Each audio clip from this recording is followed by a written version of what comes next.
For the first time in 2023, I get to say hello, everybody, and welcome to Wire. Christina Blacker and the Sarge, Nick Hines, coming to you a little bit differently this year. As you can see, our locations for one thing, but on a quarterly basis, which means, Sarge, we have a lot to recap today. We certainly do, and Happy New Year to you all. I know that we're already in the Ides of March, if you will. March Madness, MyRacehorse, of course. Not only is it taking place domestically, but internationally, worldwide. It's a global event now, and it's been an incredible start to the year, Christina. It has indeed. So we have some international updates for you on the show today. That's a first for us here on Wire to Wire. And we also have quite a few wins to recap. We're right in the middle of the Derby picture, as Nick mentioned. So we do want to talk about some of those 3-year-olds that we know you are all following. But let's not waste any time, because we have some victories to celebrate once more and to enjoy again with you here as we kick off the show. We're going to start with Frosted Oats, the filly who has picked up yet another victory on her resume. This was a big one, Sarge. The allowance win by 3 lengths at Gulfstream as one of these future stars stable runners continues to perform. Yeah, our first start back since June, and Hall of Fame trainer Bill Mott done a tremendous job in a partnership with Spendthrift, earned a career top 81 Beyer speed figures, a daughter of Frosted out of the Smart Strike mare. More Oats, please. And she put together a couple of wins already in her 7-race career. Came back to maybe bounce in the subsequent effort, but she's going to run to the end of the month, and I'm excited to see her get back. She certainly seems to have matured, developed nicely. Bill Mott has been on such a roll as of late, of course, beginning the year with that big win in the Pegasus. His stable continues to perform. And with those future stars, we know in terms of quantity, down a little bit on numbers, 3 runners continuing from that group, but you definitely have some quality. You have 63 Caliber, a stakes winner in there. You have Man Among Men, who is a horse that was always just going to continue to get better with age. He's just a striking individual. So good luck to all those horses, and especially congrats again to the owners of Frosted Oats for that win at Gulfstream. Our next victory comes from Hero Status. Sarge, I know this is a horse that you have always loved. Mark Glatt has this son of Flatter, and he also picked up an allowance win, this time at Santa Anita, now a 3-time winner. Well, a 3-time winner and a career best Beyer speed figure here under your Hall of Fame runner, Money Mike Smith. In fact, for all 3 victories, it's been Mike Smith. And, of course, Hero Status in a partnership with Dan Agnew. This horse has a big following. And out of the Tisnow mare, Echo Warrior, you see the imprint of Tisnow based on his physicality. But the one thing that I can take appreciation for this particular horse is that he had his due, and he's had his due. And now that we're looking into potential stakes races for him, he did come back in the Razorback Grade 3 event. Things didn't quite materialize as trip-wise, but he will remain at Oaklawn. And I'm looking forward to his spring-summer campaign. He's a horse that's blessed with plenty of talent, and he's certainly a horse that's up to the task. So the fact that he posted that career best Beyer, he had a right to react in the subsequent effort. On to the next winner. Psychedelic Shack was a winner at Gulfstream Park. This one for Christophe Clement was claimed out of this performance, but did find his friends, finds a level, able to get up for a victory. Congrats once more to the owners of Psychedelic Shack. You're taking a look back at this one. It was the 7th race on the day back on January 22nd as he set sail for home. Another horse that, by his striking appearance here, is certainly... He was one of the fan favorites in the sense that he was not only fun to watch, but he was a pretty horse to look at in person. The son of Shackelford out of the More Than Ready mare, Capri Song. What's interesting when you look at his numbers, he earned a 74 Beyer speed figure in victory. Well, he's only had a 7-race career with 3 victories, but it was nice to go out a winner. Sometimes in the grand scheme of buying horses as youngsters, they don't quite develop and materialize as you would have hoped in their careers. But to your point, Christina, he found his friends, and he certainly delivered on the way out. Lane Way is a horse that I have always loved, and I've just loved watching his development. You know, it kind of reminds me a little bit of Tis a Magician in that I think he's taken that baton from him as one of the kind of older horses in the stable now. He's 6 years old, but he's just better than ever. He loves this course at Santa Anita, and he is a stakes winner off this victory in the Clocker's Corner. Yeah, this was a win that was certainly one to come in a sense that, you know, he deserved a stakes victory. After all, for a horse that had put together 17, and this being his 17th lifetime start, he earned a 97 Beyer speed figure.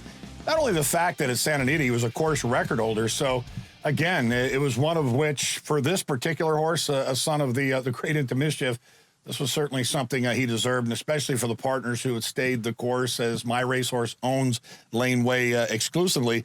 You know, and again, this horse has had some setbacks along the way, and had them since the very beginning, back as a 3-year-old. But now, as a 6-year-old, had been given some time, and the point and the focus will be on a summer campaign with the Breeders' Cup being here in Southern California in November. I think that will be the premier target. But Laneway, we absolutely have taken a wonderful an appreciation for a horse that not only is a nice individual on the racetrack. After all, he's been in the trifecta how many times? 15 of 17 with those 4 victories, a course record holder. He's a stakes winner. He's great at stakes place. Who would want more than Laneway? We certainly are blessed to have him in our stable. Indeed, and Richard Mandela does such a great job at keeping these horses in top form like that. Let's keep with the Into Mischief theme, this time with the daughter of Into Mischief. Beletic put together 2 really consistent races to begin with to kind of start out her career, but I feel like it all came together for her, Sarge, last time out as she broke her maiden. Oh, it certainly did. The saying is, what, the 3rd time the charm, and she earned a career best speed figure of a 69 as this daughter Into Mischief out of the Borrego mare, Rickety Rackety Russ. Trainer Todd Pletcher, another trainer that, as you mentioned, with Richard Mandela Hall of Fame status, that has been so welcoming and an open door policy. And I think the one thing that we take great pride in with MyRacehorse is transparency. And as far as her trainers, we would expect the same, not to mention communication. But Beletic, you know, going 5 furlongs on the turf, she gives indication that she's wanting to eventually go a bit further. She had a setback coming out of this race in a subsequent workout. But for Beletic, this was big. This is big for the partners. She certainly has some nice residual on the back end as well. She's always been such a pretty moving filly as well, so good luck to her as things do continue to progress with Beletic. One more win to recap, this time Phantom Ride. Steve Asmussen has had a handful of horses for MyRacehorse, had a lot of success for the owners over the years. And here's another winner, this time an allowance victory at Sam Houston as they get this colt back onto the main track. Yeah, this was good to see. And again, for a horse that had a couple of tries at Turfway Park, I don't think this horse really appreciated the synthetic track all that much. And when you consider his victory at Horseshoe Indy back in October, to come back in this particular race and show victory in a partnership with Bloom Racing is certainly a positive. Not to mention, you had Stuart Elliott. Stuart Elliott himself, a legend, of course, having ridden Smarty Jones to almost a Triple Crown run. Stuart, one of the good guys for trainer Steve Asmussen. How about Mr. Milestone? 10,000 victories in a career and climbing. And kudos and a salute to Steve on the accomplishment. And yet another trainer that we are so welcome and blessed to have as part of our program. I was lucky enough to get to chat with Steve over Rebel Weekend at Oaklawn and just to kind of reflect on the milestone. And we were, of course, watching it quite a bit here on FanDuel TV on the countdown. But it was really poignant because by the time he actually hit that 10,000th win, he was together with his family. Everybody was there at the track that day. Same thing happened when he broke the record for all-time wins in North America. Again, the family all together. Steve really saying that having them there made it that much more meaningful. Good luck to their team and, of course, to the continued success of Phantom Ride with Steve Asmussen. I wanted to talk a little bit about a winner here, but this is a story of patience rewarded. Kanthari is a horse that we had some really high hopes for at the beginning. That blazing work at OBS, this horse was a $575,000 purchase, but we've really had to take our time with Kanthari over the years. I wanted to just detail for you kind of what this story looks like, because if you are not one of the immediate owners, you might not have seen all of the stops and starts and just the patience that these owners have had to show. So again, back in 2021 of March, that's when this horse was purchased. Big effort at OBS and just so impressive that we had to have this one in the stable in partnership with Spendthrift. Beginning the training in May of 2021, things start and we start looking forward to a summer debut. Unfortunately, in June, an arthroscopic procedure had to be performed on the left front knee due to a little bit of bone bruising. So again, a minor setback there. Then, as we detailed for you on one of our prior wire-to-wire shows. Kanthari diagnosed with kissing spine disorder, which is very rare. You can go back to that show if you want to learn a little bit more about it. Again, a setback in June of 2022 when Kanthari underwent tie-back surgery. That's the throat procedure to assist with their airways and to assist with better performance in the afternoons. In the fall of 2022, though, we finally get Kanthari into the barn of Todd Pletcher at Churchill Downs. Makes the debut in December at Gulfstream Park, and we saw that big maiden special weight victory.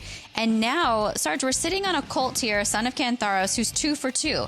So again, we've said this word so many times at the show over the years, patience. You just have to be willing to go through these minors ups and downs with these horses, and hopefully we're sitting on a race at Keeneland. We're ramping up to one of the more exciting times of the year, and we could see Kanthari performing there. Yeah, I think once again, it really pushes the point home in regards to the patience. But as you can see by the graphic, and a big thank you to our producer, Justin, putting this together, and of course, Joe Mishak in concession with that. But for a horse like Kanthari to have overcome the obstacles that he has, I think is a tremendous tribute to partner patience. Not an easy thing to do. He's a big, kind of a gentle giant of a horse. We go back and take a look at this video at Margot Farm, a beautiful facility there in Kentucky. And, you know, no doubt that they displayed the talent on display there at OBS upon being purchased. And, you know, I think in many cases, you know, for a higher price horse like that, if things weren't quite to go in the right direction, essentially either these horses never end up racing or perhaps they end up being a bona fide claiming type. But I think we all stayed the course in the sense that we felt that he had the talent. And once again, you come back to trainer Todd Pletcher with the victory here and a wonderful training job, and to our partners at Spendthrift as they too were patient. But to earn an 83 Beyer speed figure, watch this run up the rail. Yeah, and by the way, I mean, he also showed some tenacity, right? You don't get a horse that can do something like this without some natural ability and without some real heart and some guts. I mean, I think a lot of trainers talk about it over the years. You can obviously teach a horse to get to their best kind of peak physical fitness, but you can't teach that kind of grit that he showed in that race. I love going back and looking at that replay. 2 for 2 with Kanthari. Thank you to everyone for being patient. We know it's been kind of a bumpy ride, but here we are 2 for 2 and looking forward to the next steps forward with Kanthari at Keeneland, which begins very, very soon as we hit about Easter weekend in April. Sarge, is your passport up to date? I had a quick question for you before we go on to our next international segment. You know, my wife asked me that last week, and I said, yes, it needs to be updated because as we preface this show, I mean, not only are we doing it domestically or with MyRacehorse, this has turned into a global affair, Christina.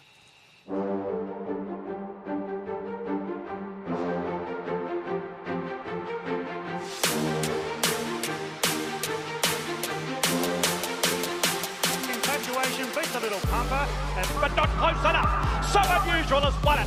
Glory Days has won it. So Unusual looking for the three-peater. Nick in front, it's got it. So Unusual wins. Glory Days is going to win it. Glory Days a length on the line. Ollie Will to the web. So Unusual wearing it down. So Unusual takes the lead and won again.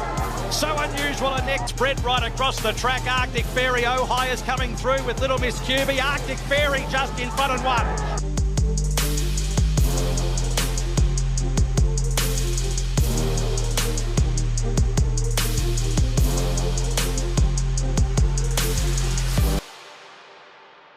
So let's check in on a few of those global updates for you right now. I want to start down under. Let's start in Australia, which, by the way, MyRacehorse has completely revolutionized the partnership game in Australia. Many, many people have owned horses in partnerships, but not to this level before down under. And if you head there, if you visit there, you know that horse racing is one of the most popular sports. Everybody knows about racing. Everybody talks about racing. It's really a wonderful place to be if you are a horse lover. We have some highlights just to point out to you. First of all, 30,000 plus people have signed up for the app in Australia. And we wanted to spotlight the Saturday streak, as we're calling it. The last 7 races on Saturday, from December 31st up until March 1st, were all winning days. Horses that have won over that period include Infatuation and Arctic Fairy, who have each picked up 1 win. Glory Days has won twice. So Unusual is on such a roll, has won 3 times. And a little fun fact, if you had thrown down $50 on Infatuation back on December 31st, just to start that, snowball that parlay, you'd be sitting on a bankroll of $2 million plus. It has been a profitable and winning time down under in Australia. And this has been so exciting to kind of follow along and to continue to watch. And Nick, we have some real highlights to look forward to with some of these horses as well as far as the next targets. Yeah, undoubtedly. And again, this is a big time in Australia, of course. We often look toward the first Saturday in May, for example, for the Kentucky Derby here in the United States. But the Melbourne Cup, I think what makes it real interesting is when you look at So Unusual, the next start will be on March 25th in a stakes race at Flemington. As you mentioned, he's won 4 in a row, and he's able to win that next start. He's an automatic qualifier to the race that stops the nation, the Melbourne Cup, and that, of course, is considered a federal holiday. They don't go to school. They don't have the post office, the banks. Everything's closed. Melbourne Cup kind of on par with what we see, or even greater than even perhaps the Kentucky Derby in some minds. As far as Infatuation, fourth in that $2 million 2-year-old classic. So much to look forward to. And then Glory Days, this is one that kind of hit my heartstrings. Race March 18th, Saturday, all being well, then push the Group 1 Sydney Cup on April 8th. Currently the second favorite for the future markets, and that says a lot in those futures markets. But my father's horse, don't know if you know this, Christina, my good man won the Sydney Gold Cup back in 1978. So if this would happen for my racehorse, you talk about full circle, I might need to get that trip scheduled.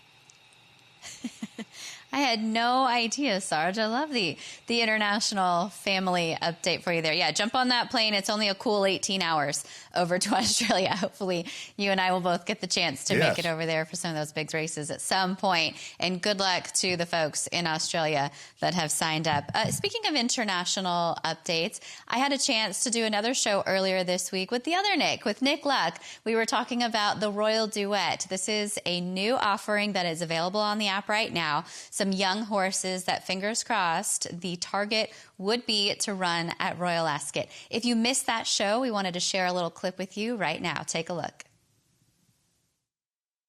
So what has been your favorite thing about these two horses so far? Physically, they're, we paid a lot of money for them, and so they gave them to me, the physical types that I would like to get to train, and that usually fit right into what we do, and Royal Ascot hopefuls. So as well as the pedigrees, obviously, are conducive to where we're going. But now it's just it's up to me and them. Can you detail a little bit as far as the physical attributes that you look for in a horse that would be successful early in their career? Well, we certainly want a powerful hind end, a hip on them, as well as I like the bigger type horses. They seem to, if they're fast and they're big, they usually go on to be, they're really good.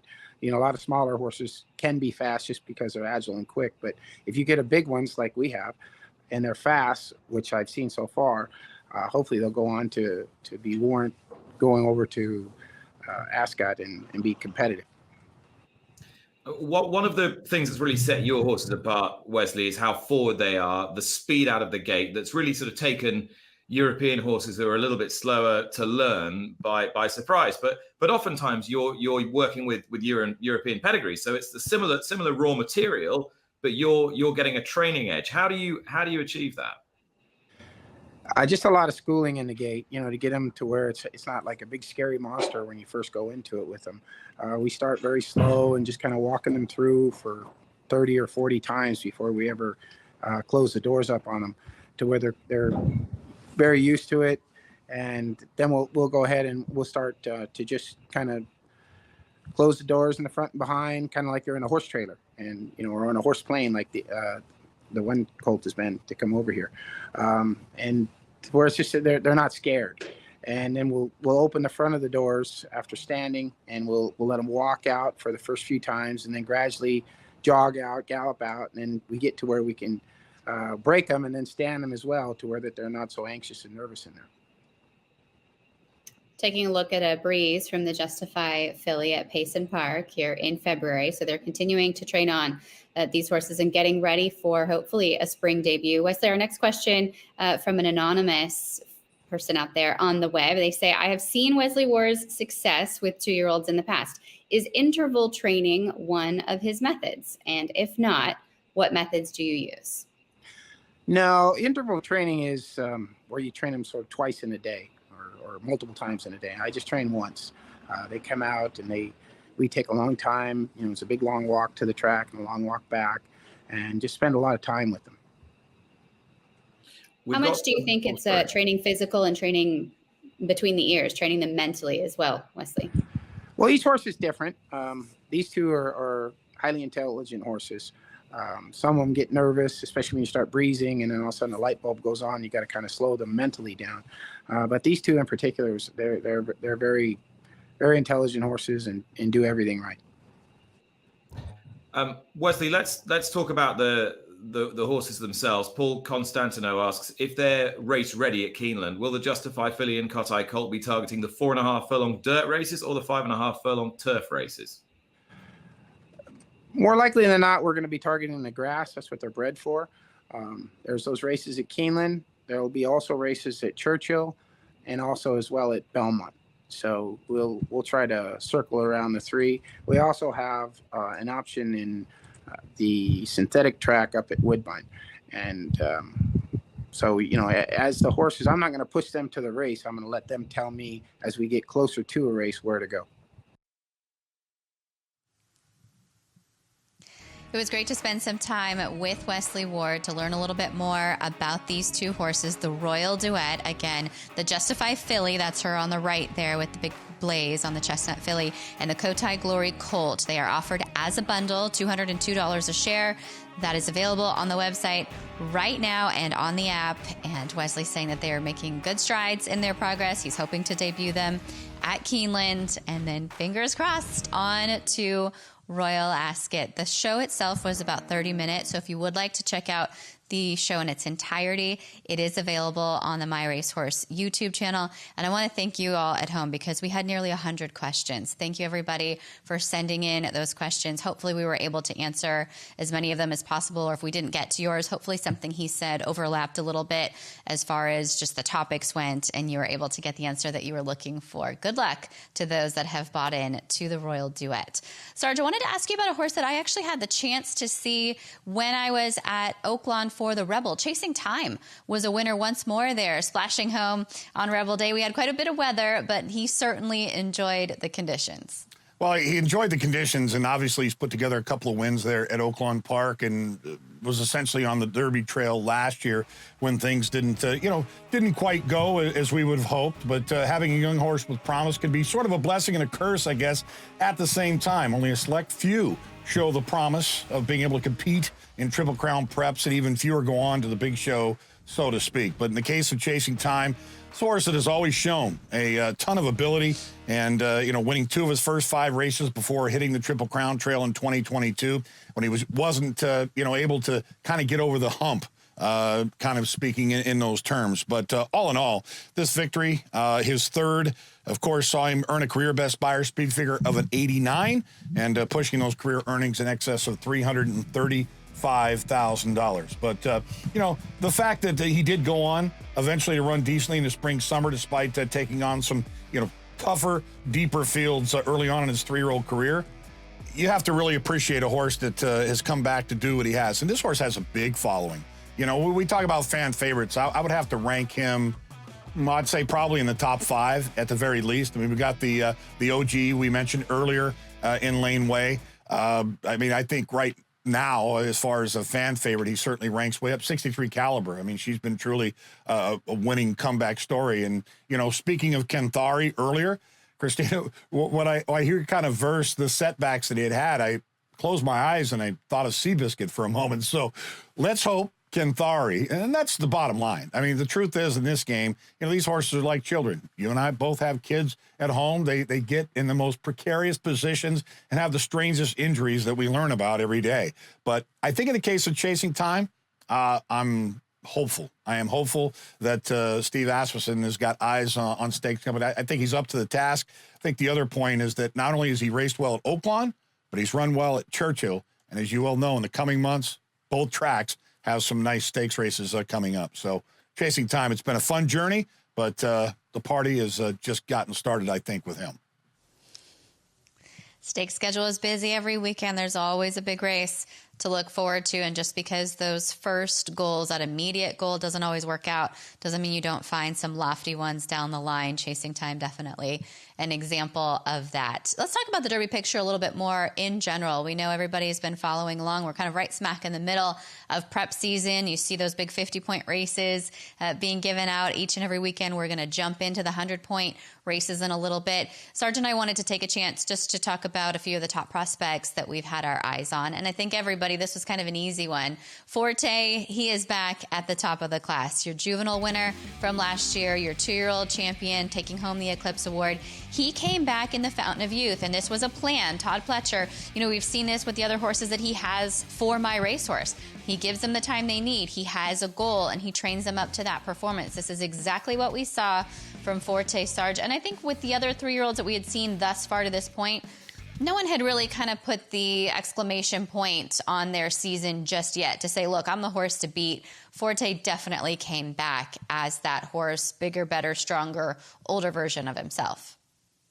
And I think that there weren't many that had a question as to whether or not he was up to snuff as a son of Violence. Violence had a big day, of course, with the Gotham and Race Kane up in New York. And kudos and congratulations going out to Ben Colebrook, a MyRacehorse trainer. But Todd Pletcher, there's that name again, doing it all over again, this time for Rapoli and St. Elias. But Forte is certainly the horse, I think, on the Derby Trail and deserving of favoritism. And I think as far as debunking 2-year-old champion status to win a Kentucky Derby, I think we can put that theory to rest. But Forte certainly won as we work our way out to the left coast, Christina, in the San Felipe. This race taking on a lot of different shape because of the situation with Hall of Fame trainer Bob Baffert. But hopefully those clouds will be away in the coming months. But all eyes for me on a horse by the name of Practical Move. And he was on our radar last year as a 2-year-old in training. But wow, has this horse developed for trainer Tim Yachtine? And, modest 2-year-old in training purchase price. But, as we watch this race, of course, former Baffert runners now in the barn of Tim Yachtine getting plenty of representation. But I just love the way this horse came home. He did everything in style, did everything right. But I think the mental game, you mentioned in the Royal Duet piece there, Kotai Glory, that what's going on between the ears. And I think Practical Move, when you look at his career, he culminated the 2022 campaign with a Grade 2 victory in the Los Alamitos Futurity. But for him to come back and do what he did, and do it in the way, in fashion that he did it, I think is impressive. This horse has never been off the board. He's a strapping son of Practical Joke out of the Fleet Alex mare, Act Naughty. I say a Fleet Alex, there's arguments out there that Fleet Alex could have quite easily won the key Triple Crown, had it not been, for not having a good trip the first Saturday in May. Yeah, I had a chance to see him up close and personal in that Los Al race, and I was interested just to look at him physically because for me, Sarge, a lot of the Practical Jokes, I think of them as maybe milers, not going too much further distance-wise, but he's a different physical. He's got that big kind of long body. He looks like he's going to continue to improve as the distances progress. Congrats to Tim Yachtine on a horse that he's had from the beginning, which I think was a point that we had to kind of hammer home as Practical Move continues his success and his march forward towards the Kentucky Derby. Let's talk about horses that might be under the radar because these are the horses that might be able to jump up in those last races or maybe some that are chipping away in terms of points and just kind of getting there slowly but surely into the Kentucky Derby picture. For me, it's a horse from Steve Asmussen's stable. His name is Gun Pilot. He was lightly raced going into the Rebel last time out. He didn't have the best result in the end. You're going to see him sneaking through along the rail there. He's the 4 horse. He's had a pretty decent trip going down the backstretch, and he kind of made a bit of a middle move. Right here, Ricardo Santana is going to try to shake him up, send him through horses, and I think he just realizes that this horse isn't really appreciating the track. So that would be a concern moving forward, certainly if we do have weather on the first Saturday in May. Gun Pilot going to finish behind this big group here. But coming into the race, he only had about 3 starts under his belt. I'm willing to draw a line through it.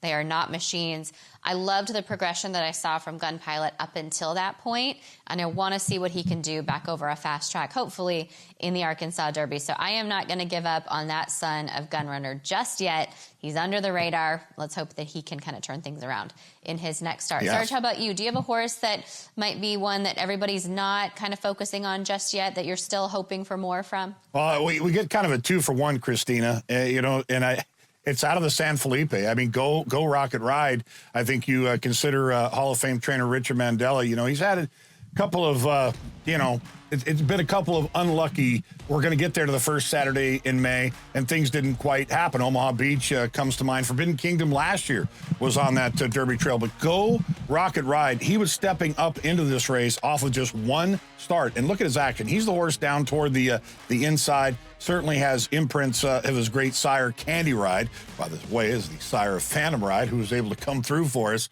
here at MyRacehorse in a partnership with Bloom. But the fact that he ran January 29th, wheeled right back on March 4th, he was able to ascend through that number and stretch out for the ownership of the Pin Oak stud. I think there's big hope on the horizon out of an Uncle Mo mare.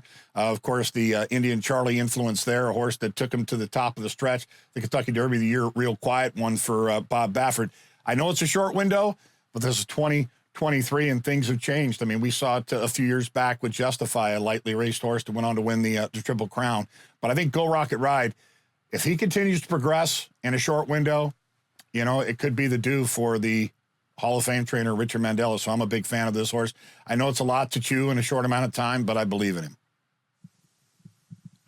Sarge, I wanted to take the chance just to talk a little bit about stops and starts and kind of growing pains, if you will, with these young horses. We're talking about the 3-year-olds that at this point, hopefully everything goes according to plan if you want to make the Kentucky Derby. You can't really afford to have one of those little pauses right now. But as we come into the 2-year-old sales, as we come into the 2-year-olds coming into the barn, what are some of the common setbacks that might cause you to stop and start a little bit in training and just slow down that progress to getting to that first career start? Well, it's kind of the mental, the physical, the metaphysical, and I think a lot of it just has to do with, the bend but not break, so to speak. And it's not just the mental, but the physical as well. And I think you can touch on the fact that a horse were to come up with what they call shins. And I think a lot of that is the bone essentially laying itself down as these horses develop and they get stronger. And I think as far as peak maturity level, once they're in their 3.5-year season, I think you're kind of getting to that point where you're a bit more comfortable. But as far as shin buck, it's like having a shin splint. If, say, for example, if I were to go run on the beach right now for a few minutes, I'd probably end up having a shin splint. And in other words, these horses would need to have some time off. Tibias, they deem the big bone of the hind leg to essentially be kind of a result of maybe having shins earlier on in the career. So the tibias it's not something that's totally unseen with the youngsters.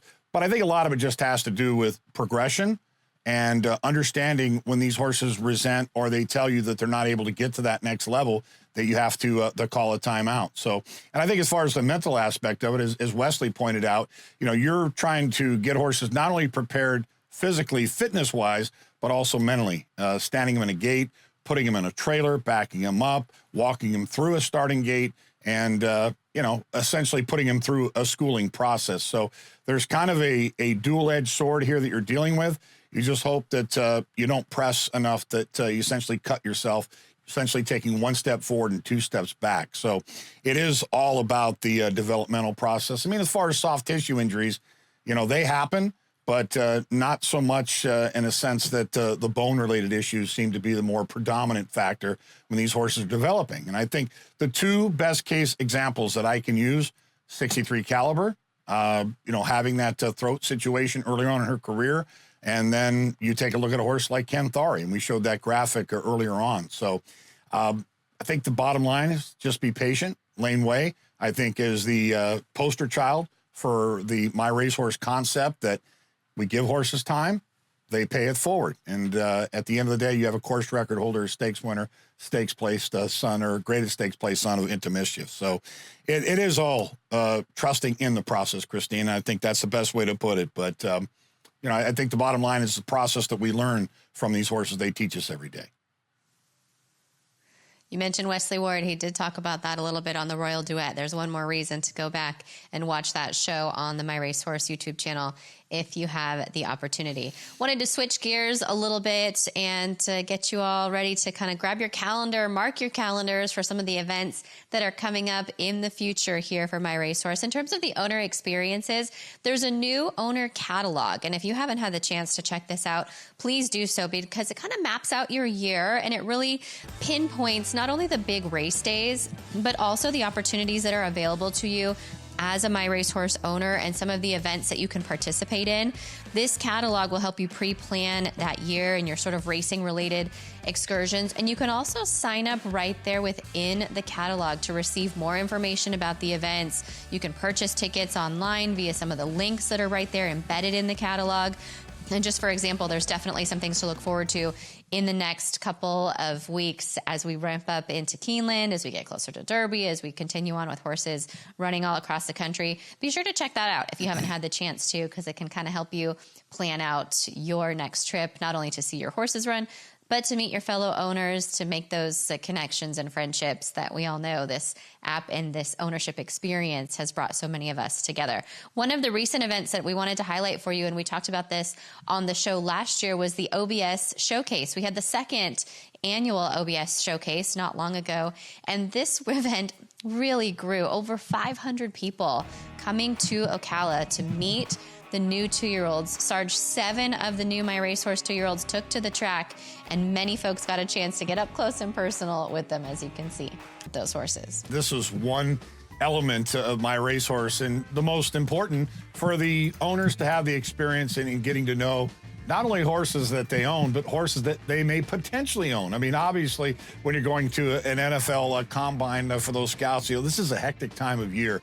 And thinking of that, I want to credit Kieran Dunn, of course. Daughter Caitlin does so much with us here at MyRacehorse. But for the Ocala Breeders' Sale, Todd Wojciechowski, Mr. Ventura, a big thank you to opening the doors and allowing and giving that opportunity. But yeah, this is a big event. This is huge, and I think this is something that we've never seen in the sport of kings. And that's the wonderful thing about it. It's a sport of kings, but now we have this opportunity because we have all kings and queens that are part of the process. And I think the point of which, when you're investing in a horse, and I know this from personal experience, as you do you, Christina, it's one thing to watch a horse you're involved with on television, but when you can actually go and you can look at a horse and say to yourself, I might buy into this horse, and then eventually the horse goes on to do something, that's full circle, and that's what the game is truly about. It's about the experience, and that's what the denominator is here at MyRacehorse. It's about that connection, indeed. And as you mentioned, the Ocala Showcase, never been done before. This is something brand new, innovative from MyRacehorse. Hopefully in the future, again, through that ownership experience catalog, you can put this on your calendar to be at one of the Ocala showcases in the future. So that's kind of a unique event. That's one time of year, but there are other events that happen on the regular for us here at MyRacehorse, and that would be the MyRacehorse Lounge. So we've had it out here in Southern California for a while, but now able to have one on the East Coast at Gulfstream Park. Earlier this month, FanDuel's Andy Biancone had a chance to catch up with Shona Rotundo about the South Florida Lounge. Head of Marketing at MyRacehorse, Shona Rotundo, joining us. Shona, we've seen the MyRacehorse Lounge at Del Mar. It was amazing, and now you guys have built one at Gulfstream. Tell us a little bit more about the lounge. Yeah, so this is really a concept that we started off in California, and ever since I've been wanting to bring it to the East Coast. So in partnership with First and the folks here at Gulfstream, a group that really prioritizes creating like innovative, fun experiences for coming out to the races, we're able to make it happen this year. So what we do is we have owners out. Any day that the track is open, you can come to the lounge and sit as long as you show your MyRacehorse app, which proves that you're an owner or that you've registered for MyRacehorse. And then when we have a horse running like today, we'll open up the lounge. It's $10. We'll bring some food in, get people together, just come out to the track and enjoy an awesome day at Gulfstream.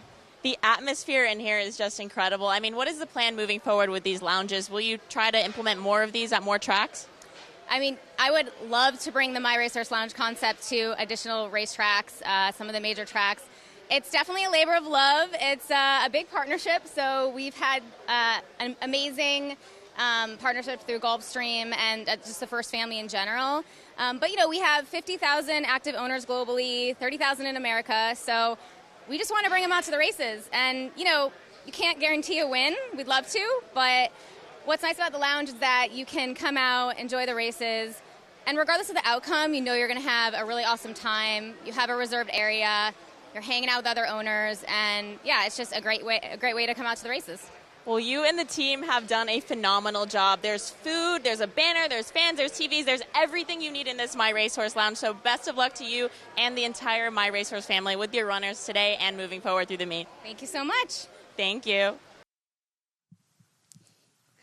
Andy and Shona, thank you very much. And if you have a chance to get to the lounge there in South Florida, please do enjoy it and have a great day at the races. In terms of what's coming up, as I mentioned, Keeneland, definitely on the horizon. There will be some experiences there as well. There's also going to be some Sunday visits to local farms. So make sure to check the catalog, put those events in your diary if you are going to be in the Lexington area. Also, Santa Anita Derby Day is coming up. That's the same day as the Bluegrass. So coast to coast, some events going on with My Racehorse that hopefully you can have a chance to join us on.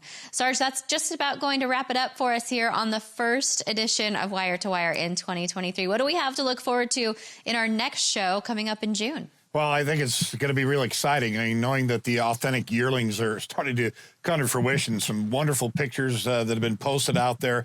Big year ahead, as this, of course, being his first crop in the sales ring this summer. Very big moment for the industry to assess how the babies have matured. And we're also going to have a return of the owner spotlight. Not only we talked about the interactive process with the horses, but the partners as well. And the one thing that we can appreciate here in 2023, having that chance, having that opportunity. You mentioned the OBS showcase. We talked about the Keeneland Meet experience. Shona, wonderful job, of course, in partnership with First Bet. What we're doing with the lounges, the My Racehorse Lounge from east to west. This is a big time for My Racehorse. And, of course, as we spoke on the global aspect of things, hopefully we're going to have some fun updates for you in the coming months. And I know one thing, I will be sure when I get home tonight to make sure my passport is indeed in order. Yes, and I'm going to add one more thing on to what we're looking forward to, the construction being finished in the studio. Yes. Hopefully I get to see you on the desk in June. Can't wait. As well. Thanks, Sarge. As always, it's been a great show. We had a lot to recap and much to look forward to here on Wire to Wire. We hope you've enjoyed it. We hope you can head to the app and to take a look at all the updates that are there for you. We hope you go back and watch the Royal Duet if you are interested in that bundle as well. That's going to do it for us here on the first edition of Wire to Wire in 2023. I'm Christina Blacker for the Sarge Hines. We will see you next time in June once we have wrapped up the Triple Crown.